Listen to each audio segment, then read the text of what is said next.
So friends, before we begin the class about Hamlet, I'd like to make out certain things very specific to you. पहली बात तो ये है कि संवतः सितंबर बीतते बीतते आपका जेपीएससी का चेयरमैन अपॉइंट हो जाएगा और जेपीएससी इज़ द बॉडी जिसको ये रिस्पॉन्सिबिलिटी दी गई है जेट एग्जामिनेशंस कंडक्ट करने की। चेयरमैन अपॉइंट होते ही लगभग मान लीजिए कि फर्स्ट वीक ऑफ अक्टूबर या at most till the 15th of October notification jet का आ जाएगा। The tentative date for scheduling the examination has been fixed around the fag end of November.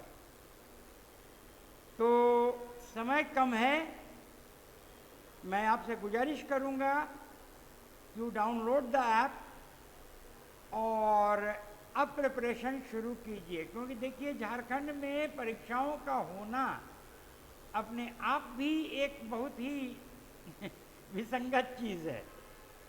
तो examination हो रहा है, अब ये मौका हो सकता है 2-4 साल बाद आपको मिले, तो इसका पूरा का पूरा फ़ायदा उठाइए, है ना, क्योंकि फिर गवर्नमेंट क्या क्या करेगी, पूरा ड्रामाबाजी आप झारखंड में देख ही रहे हैं।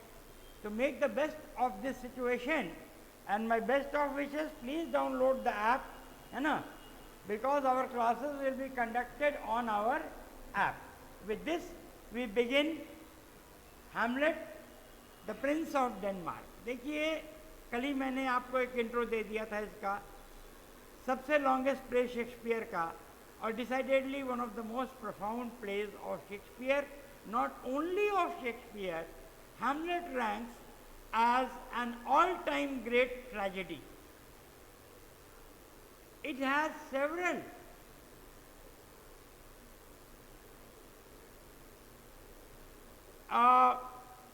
aspects of tragedies percolating to different strata of society. The tragedy of love, that is Ophelia and Hamlet, the tragedy of fraternal relationships between Claudius and King Hamlet, the tragedy of marital betrayal between King Hamlet and Gertrude, the tragedy of betrayal of friendship between Rosencraft and Guildenstern and Hamlet. So at different levels, you know, several tragedies have been enacted in Hamlet. The play opens with a scene on the ramparts of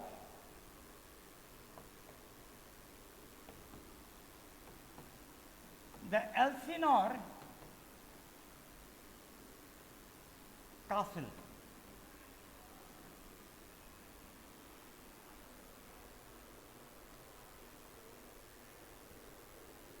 ये Denmark का वो शाही किला था जिसमें शाही परिवार निवास करता था। Hamlet के पिता किंग हैमलेट पहले डेनमार्क के राजा थे। उनके सगे भाई क्लॉडियस ने उनके कान में हेबोना जहर, हेबोना पॉइजन, ये क्वेश्चन पीजीटी में था कि विच वॉज द पॉइजन, जो कि उसने डाला। अब हेबोना से मरने वाले, हेबोना जहर से मरने वाले रोगी के जो लक्षण होते हैं वो स्नेक बाइट के लक्षण होते हैं, सर्पदंश के। तो साफ लग रहा था कि वो स्नेक बाइट से मरे हैं और ये अफवाह फैला भी दी गई कि आफ्टरनून सिएस्टा के लिए जब क्लॉडियस अपने बागीचे में आराम कर रहा था तो उसको सांप ने, किंग हैमलेट जब अपने बागीचे में आराम कर रहा था तो उसको सांप ने काट लिया, फिलहाल मृत्यु हो गई। अब ये सीन जब ओपन करता है तो एक सेंट्री है, पहरेदार मार्सेलस, और हैमलेट का एक मित्र है होरेशियो। ये दोनों एल्सिनोर के रैम्पार्ट्स पे, रैम्पार्ट्स में मुंडेरी पर खड़े हैं। रात का वक्त है, लगभग 12 बज रहे हैं और ठंड बहुत है। ये 2 बार किंग हैमलेट का घोस्ट आ चुका है और उसके पहले सेंटेंस इसमें मार्सेलस तो हम दोनों केस में था। अब वो होरेशियो को लेके इसलिए आया था कि होरेशियो पढ़ा लिखा था और हैमलेट का फ्रेंड था, विश्वास पात्र था। तो कम से कम भाई किंग हैमलेट राज प्रमुख था, उससे बात करने के लिए पढ़ा लिखा आदमी होना चाहिए।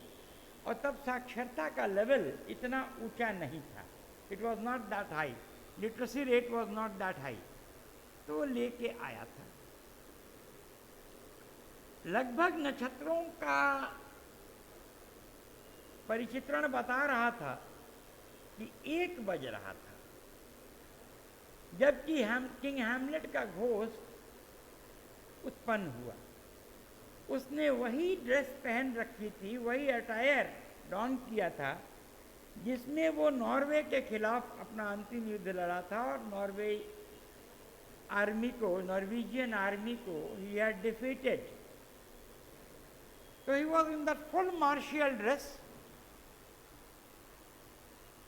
दैट फुल अटायर, लेकिन चेहरा उसका बहुत दुखी और अवसादित था।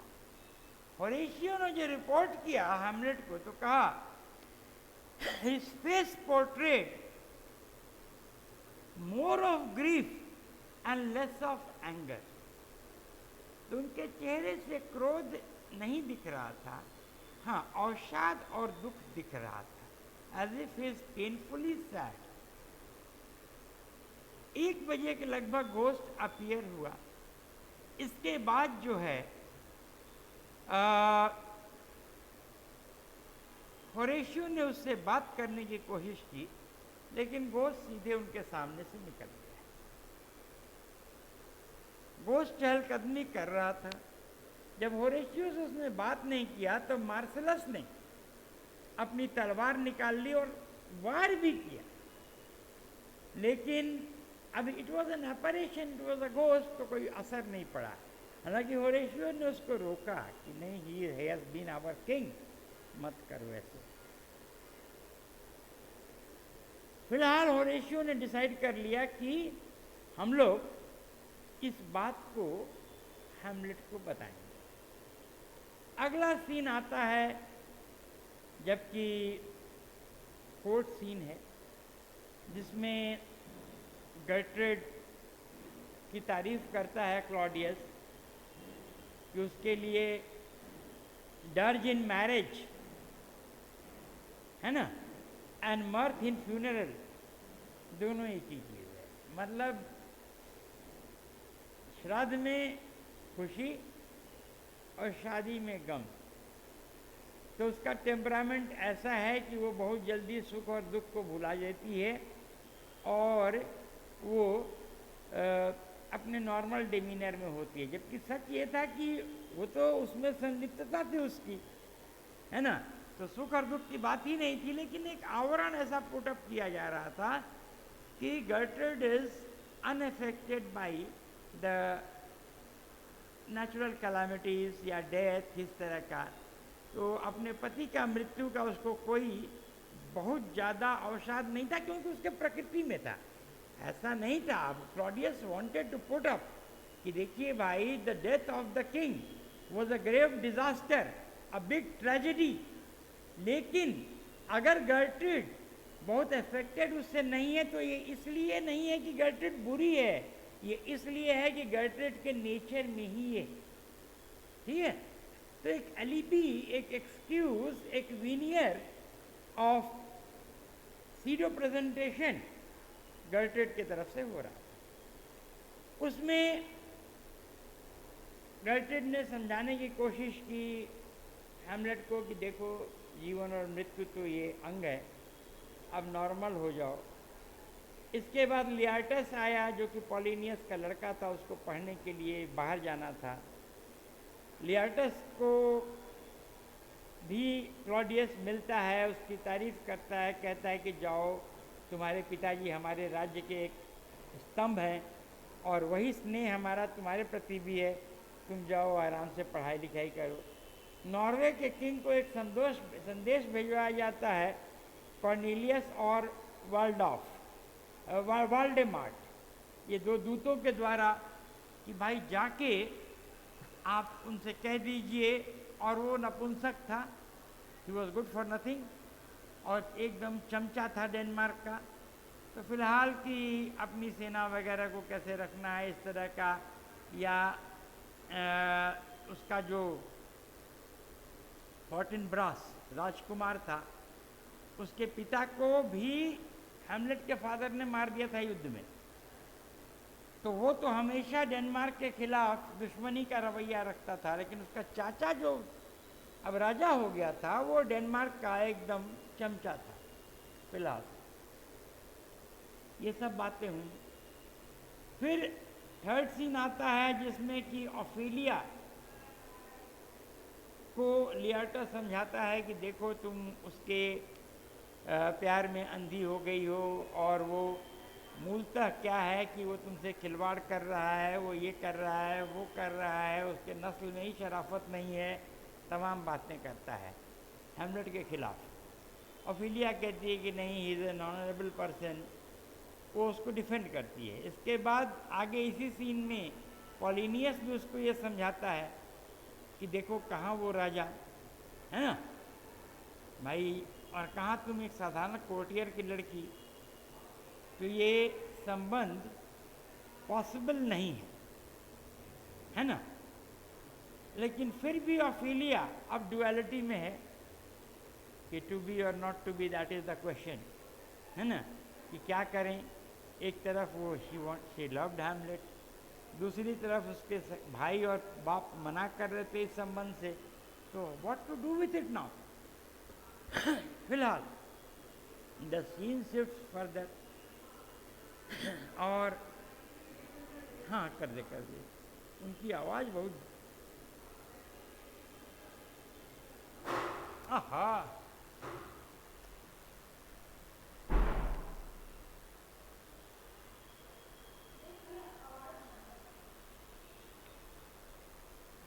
चोट तो नहीं लगा, क्योंकि फोर्थ सीन में अब होरेशियो लेके जाता है हैमलेट को रैम्पार्ट्स पे, और जो नियमित समय 12 से 1 के बीच, उस समय फिर वो घोस्ट आता है। ये क्वेश्चन पीजीटी में 2-3 बार पूछा जा चुका है, कितनी बार घोस्ट आता है, तो देखो ये चौथी बार है, 5 बार टोटल आता है। ठीक है, तो इनका ये ट्रेंड है कि जो क्वेश्चन वो पीजीटी में पूछते हैं उसी क्वेश्चन बैंक से जेट के भी क्वेश्चन बनाते हैं, तो हो सकता है पूछ दे। चौथी बार घोस्ट आता है और बुलाता है हैमलेट को। हैमलेट को ये होरेशियो वगैरह, मार्सिलियस वगैरह मना करते हैं, लेकिन वो मानता नहीं है, कहता है the heart of a Nemean lion, हाँ मैं एक शेर का कलेजा रखता हूँ, मुझे डर नहीं लगता है। वो गया तो उसको उसका बाप पूरा समझाता है, कहता है कि देखो ऐसा ऐसा हुआ था, और जो वहम है लोगों के दिमाग में कि मुझे सांप ने काटा था, सांप ने नहीं काटा था, हेबोना पॉइजन मेरे कान में डाला गया था जिससे मेरी मृत्यु हुई। और 2 चीज़ें हैं, तुम इसका बदला लेना, लेकिन अपनी माँ को कुछ मत कहना, हाँ, डोंट हार्म योर मदर और don't speak improperly to your mother. ये चीज़ उसने कहा। उसने एक बहुत बढ़िया स्टेटमेंट दिया जो कि बड़ा कोटेड स्टेटमेंट है हैमलेट का, let not the royal bed of Denmark be a couch for luxury and incest. तो ये उसका स्टेटमेंट था।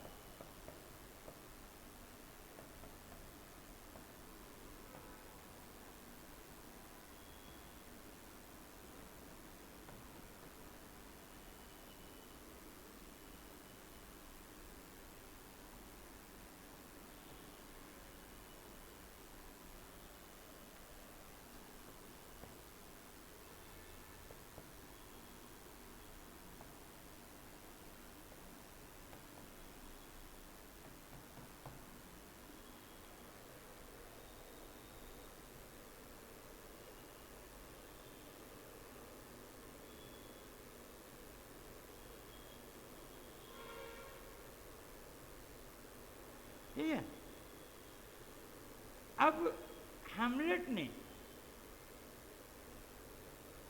अब वो भी देखा था, वो तो खैर सहभागी ही था, सेंट गार्ड्स ने भी देखा था, होरेशियो ने देखा था, मार्सेलियस ने देखा था। तो हैमलेट ने कहा कि देखो, जो भी तुम लोगों ने देखा है, जब तक ये रिवेंज कंप्लीट नहीं होता है तब तक तुम लोग अपॉन योर स्वर्ड्स, तलवार की कसम खा के, और एक योद्धा के लिए तलवार की कसम बड़ी कसम होती है। उसने कसम लिया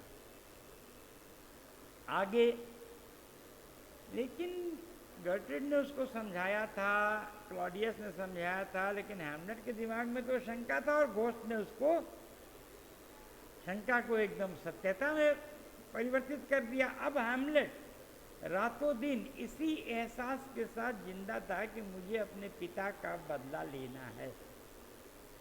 देखो, शुरू में इवन वॉल्टेयर वगैरह ने इस प्ले को एनालाइज किया तो उनका नजरिया था कि हैमलेट एक नेगेटिव कैरेक्टर था,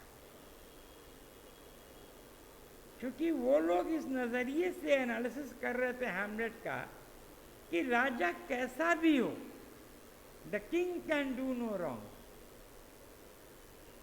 क्लॉडियस राजा था, और क्लॉडियस के खिलाफ आवाज उठाना या तलवार उठाना ये राजद्रोह हो जाता है। तो 18th सेंचुरी तक, रादर 19th सेंचुरी के शुरुआत तक लिटरेरी क्रिटिक्स में ये बात थी कि हैमलेट बहुत पॉजिटिव कैरेक्टर नहीं है। सबसे पहले सैमुअल टेलर कॉलरिज ने ये पूरा थीसिस प्रोपाउंड किया कि नहीं, he was a very noble character. कौन आदमी होगा जो अपने बाप का बदला नहीं लेना चाहेगा, हैं? तो पूरा एक वोल्टी फेस जिसको कहा जाता है, चेंज ऑफ स्टैंस, ये सैमुअल टेलर कोलरिज के बाद आया। बाद में लोगों ने मैकबेथ को एक लॉडेटरी कैरेक्टर के रूप में देखना शुरू कर दिया। फिलहाल अब जब उसके मन में ये ज्वाला जल रही थी कि मुझे अपने बाप का बदला लेना है, तब उसको प्यार मोहब्बत की क्या फिक्र। फैज अहमद फैज का एक बड़ा फेमस लाइन है कि और भी गम है जमाने में मोहब्बत के सिवा, है ना। तो वो तो जल रहा था उस दौनाल में कि मुझे अपने पिता का बदला लेना है, I have to avenge my father. तो उसने ऑफिलिया को भी नेग्लेक्ट करना शुरू कर दिया। ऑफिलिया को लगा कि हमारे भाई और पिता ने जो बात कही थी वो एकदम सही है ना, क्योंकि he used me as a toy. लेकिन हैमलेट से वो मिलने गई, और उसके लेटर्स वगैरह, उस समय ये सब जमाना नहीं था तो लव लेटर्स वगैरह लिखे जाते थे। वो लव लेटर्स लेके गई उसको लौटाने, और क्लॉडियस और पॉलिनियस उसको देख रहे थे छिपके कि क्या रिएक्शन होता है। तो पहले क्लॉडियस को ये वहम था कि हमने ऑफिलिया को मना किया है और ये एबनॉर्मल बिहेवियर हैमलेट कर रहा है, तो इसलिए कर रहा है क्योंकि उसका दिल टूट गया है। लेकिन जब वो सीन देखा क्लॉडियस ने और पॉलिनियस ने, तो जब उसने लव लेटर वगैरह लौटाया और कहा कि चलो एक बार फिर से अजनबी बन जाएं हम दोनों, है ना, तो हैमलेट एकदम उग्र हो गया। उसने कहा गेट दी टू अ ननरी, बड़ा फेमस स्टेटमेंट ये भी है।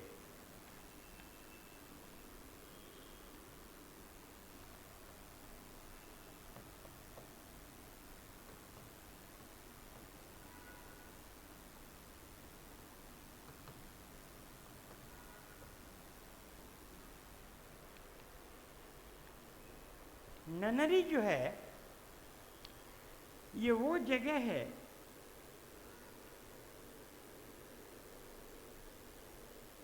जहाँ नन्स रहती हैं, और नन्स शादी ब्याह नहीं करती है, उनका सेक्सुअल रिलेशनशिप नहीं होता है, इत्यादि इत्यादि, है ना। तो उसने कहा कि जाओ तुम उसी लायक हो, you get thee to a nunnery. इस वाकया के बाद अब क्लॉडियस को तो यकीन हो गया कि इसकी जो है एबनॉर्मल, ये पागलपने वाली हरकतों का वजह ओफीलिया नहीं है, क्योंकि ओफीलिया अगर होती तो सप्लायंट होता, कुछ और वजह है। और उसको शक हुआ तो उसने उसके दो friends, actually Hamlet university of Wittenberg में पढ़ाई करता था बिफोर हिज फादर डाइड। तो Claudius invited his two friends from the university of Wittenberg, Rosencrantz and गिल्डनस्टर्न।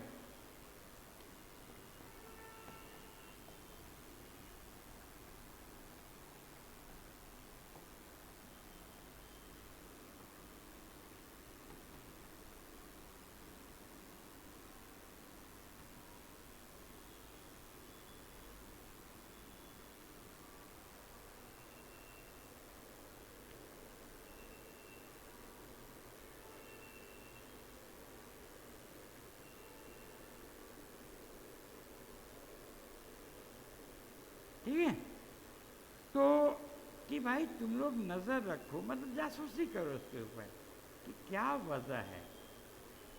उसी दरमियान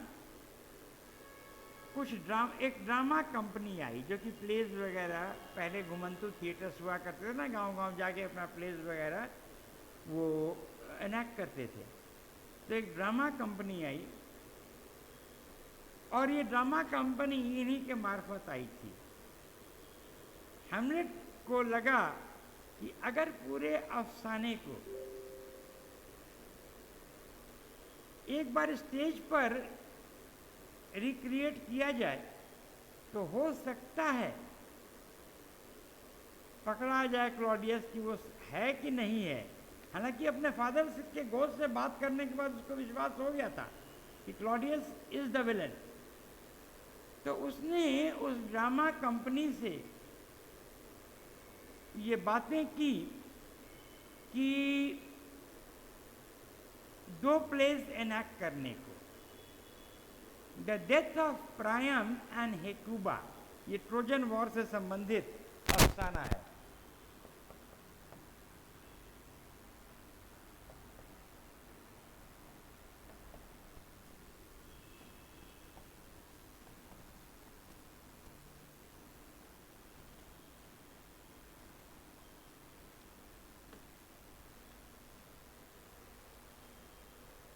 It is an episode of the Trojan War। और दूसरा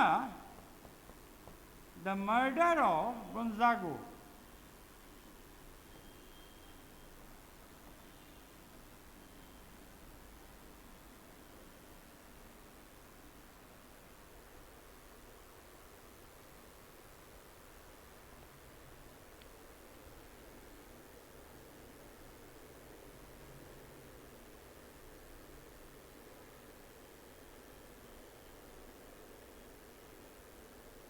ठीक है, द मर्डर ऑफ गोंजागो।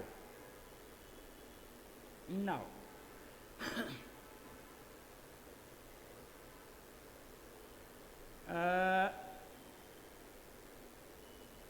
ये प्लॉट लगभग प्राइम और हेकुबा का तो मिलता जुलता था उसके फादर के डेथ से, लेकिन द मर्डर ऑफ गोंजागो एक ऐसा प्ले था जो हूबहू वही प्लॉट था जो कि उसके बाप ने और उसके चाचा ने उसके बाप के साथ किया था।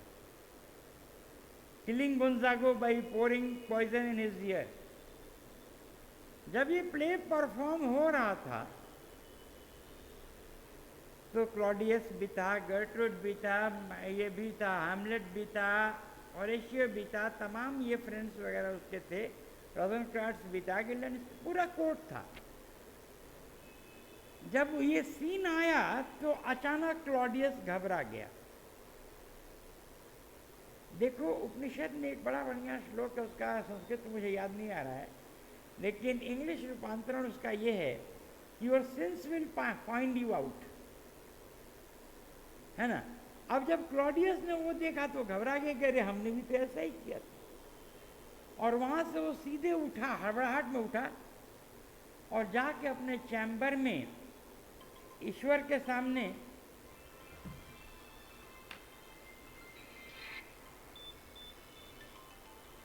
हाँ पढ़ाओ, आफ्टरनून आफ्टरनून।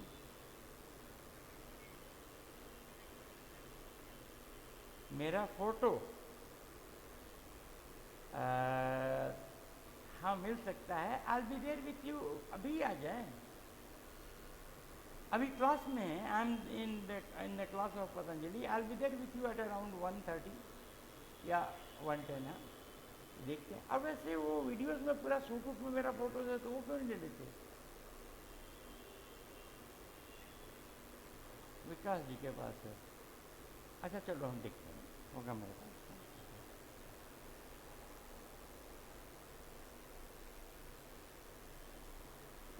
तो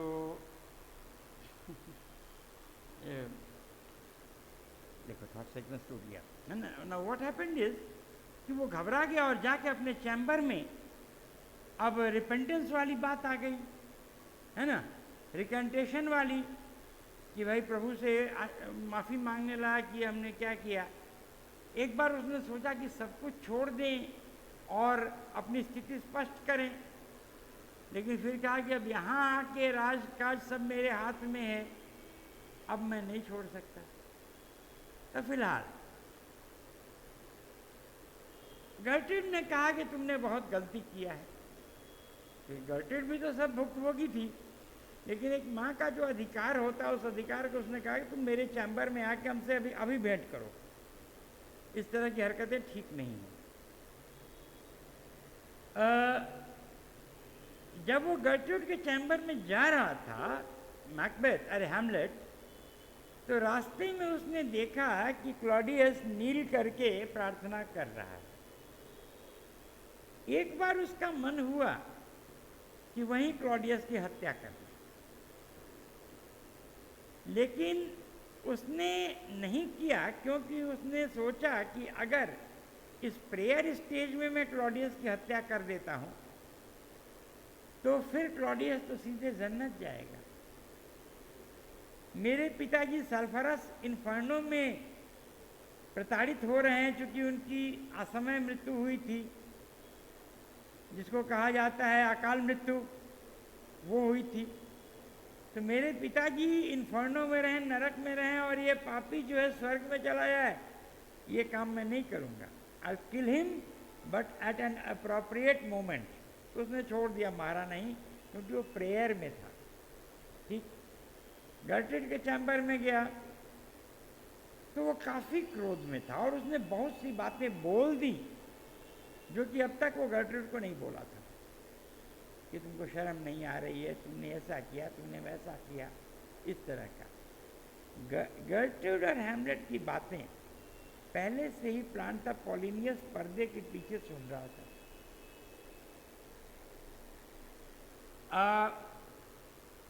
हैमलेट को लगा कि ये क्लॉडियस आके अब बातें सुन रहा है हमारी और हमारी माँ की। उसने तलवार निकाला और कई बार उस पर्दे में घोंपा, और पॉलिनियस मर गया। मर गया तो फिर उसकी बॉडी घसीटते हुए ले जाके एल्सिनोर कासिल के एक रिमोट जगह पे उसने छिपा दिया। और जब क्लॉडियस ने पूछा कि पॉलिनियस को तुमने मारा, तो कहा कि हाँ। कहाँ है बॉडी? तो कहा कि खोज लीजिए, आप तो राजा हैं। अब उसका परिहास करने लगा वो, है ना। तो गर्टिड से भी उसका झंझट हुआ, वहाँ से निकला। अब ये हुआ कि क्लॉडियस जान गया था कि अब सब कुछ मेरे बारे में जान गया। उसने रोज़ेनक्राट्ज़ और गिल्डेनस्टर्न को भेजा हैमलेट को लेके कि इंग्लैंड लेके जाओ, इसका दिमाग हो गया है। क्योंकि इस वाकया के बाद हैमलेट बहुत देर तक चहलकदमी करता रहा, उसका बड़ा फेमस सॉलिकी है, टू बी और not to be, that is the question. तो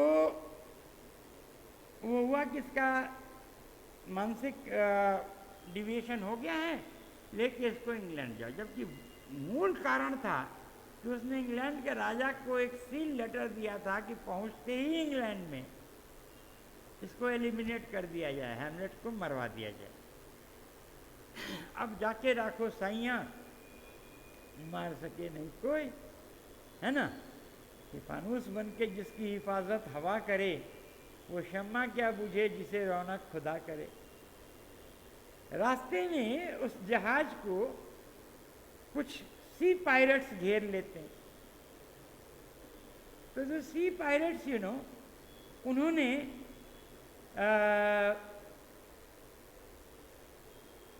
भाई देखिए, वो बेसिकली दस्यु होते हैं, समुद्री डाकू होते हैं, लेकिन द फैक्ट इज कि उनका भी तो हृदय होता है, उनके अंदर भी तो दया। तो उन्होंने जब पूरा अफसाना जाना और वो लेटर देखा, उसको खोला, सील लेटर, तो उनको हैमलेट की दशा से बहुत दया आ गई, क्योंकि वक्त और समाज के मारे तो वो भी थे, है ना। तो उन्होंने किया क्या कि हैमलेट को अपने कस्टडी में ले लिया और वापस इंग्लैंड लेके आए, अरे डेनमार्क लेके आए। और उस लेटर को हैमलेट ने बदल के उसमें ये कर दिया कि रोजनक्राफ्ट और गिल्डेनस्टर्न जैसे ही इंग्लैंड पहुंचे, इनको फांसी पर चढ़ा दिया जाए। वो इंग्लैंड गए, वहीं खप गए। ये जो है वापस डेनमार्क आया। डेनमार्क आके इसने होरेशियो को कांटेक्ट किया कि मैं बच गया हूँ, ऐसा ऐसा हुआ है, तुम आके हमसे मिलो। तो सी कोस्ट पे होरेशियो मिला, and they thank God for saving them.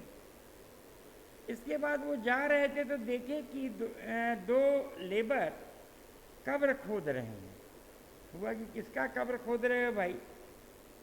तो हुआ कि कोई ओफिलिया हैं, बड़े अधिकारी हैं, पॉलिनियस उन्हीं की लड़की हैं, उन्होंने आत्महत्या कर लिया है कि स्ट्रेस में मर गई हैं, भगवान जाने, क्योंकि ये प्ले में क्लियर नहीं है कि शी कमिटेड सुसाइड और died of madness, but she died by drowning, डूब के मरी थी, ये सच है। हैमलेट को बड़ा तकलीफ हुआ, रूहानी तकलीफ हुआ। तब तक लियाटस उसका शव लेके आ गया दफनाने के लिए। उस समय बहुत झंझट हुआ उनके बीच। हैमलेट बार बार कह रहा, लियाटस कहा कि तुम मेरे बाप की और मेरे बहन की हंता हो, दोनों को तुमने मारा है। कहा बाप तुम्हारा पापी था, लेकिन बहन को मैंने नहीं मारा है, मेरा आशा ऐसा नहीं था। लेकिन अब वहाँ से हुआ तो फिलहाल वो बच गया। अब क्लॉडियस ने अगला चाल खेला, वो ये था कि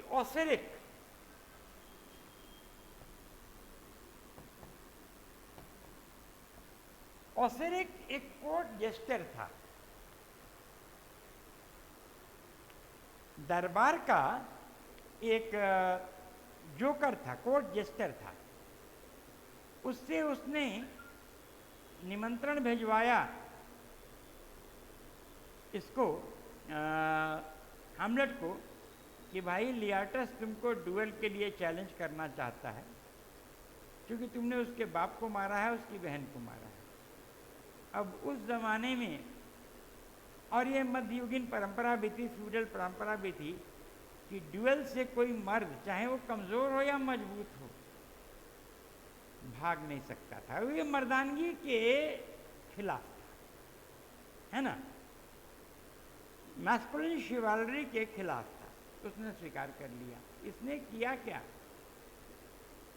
कि हैमलेट लियाटस के तलवार को जहर में बुझो दिया कि कहीं भी अगर हैमलेट को स्ट्राइक कर देगा तो हैमलेट मर जाएगा। अगर खुदा ना खास्ते हैमलेट मार भी देता है, और Hamlet was a brave warrior, मार भी देता है, तो फिर उसने एक पॉइजन कप बनवाया मतलब तैयार किया शराब का और उसमें जहर मिला दिया कि we will toast to the health of Hamlet. अगर जीत गया तो खुदा न खास्ता मान लीजिए लियाटस की तलवार उसको नहीं चोट पहुंचा पाई, वो जीत गया, तब हम लोग will toast to the health of Hamlet. और उस तलवार में उस शराब में जहर था। ड्यूएल शुरू हुआ, फर्स्ट स्ट्राइक हैमलेट ने जीता, सेकंड लियाटस ने, थर्ड फिर हैमलेट ने। और तब तक हैमलेट को एक चोट लग गई थी उसके तलवार से, लेकिन जहर धीरे धीरे असर करता, वो ऐसे भी बहादुर था।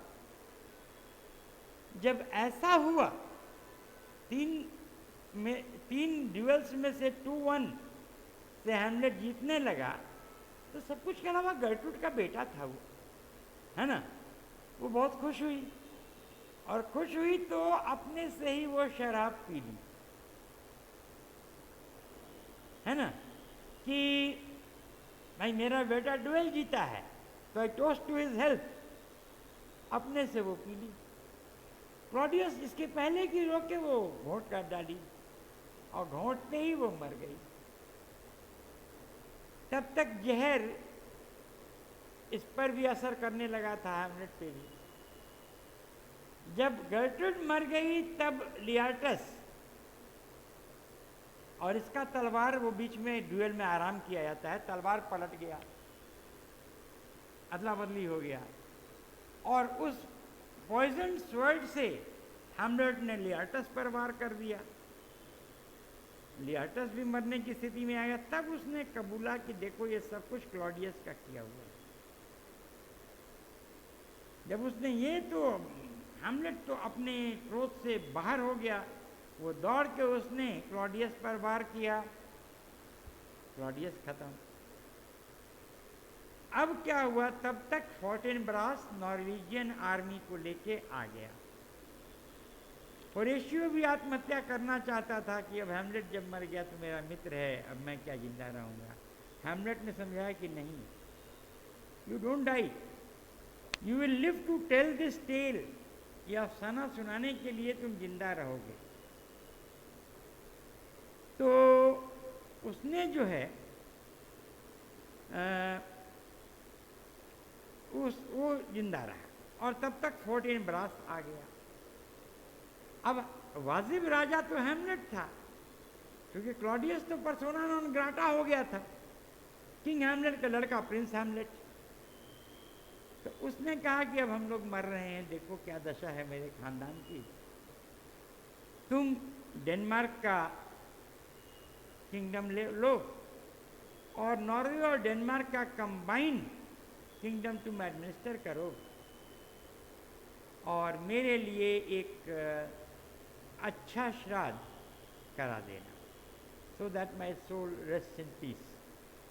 So he arranged a royal funeral for Hamlet as behalves a prince, and that is how the tragedy ends. ठीक है ना, तो एक खाका बन गया। अब आप कुछ ना कुछ, और जो इम्पोर्टेंट कैरेक्टर्स वगैरह हैं आप लिखी लोगी, ठीक है ना। तो कल हम लोग फिर एक हेनरी द फोर्थ या एज लाइक इट, हमने कहा ना 4-5 तो ट्रेजेडीज, कॉमेडी प्लेस, इसका डिटेल में हम करा देंगे, ठीक है ना। Now with this we thank you for the class, have a nice time.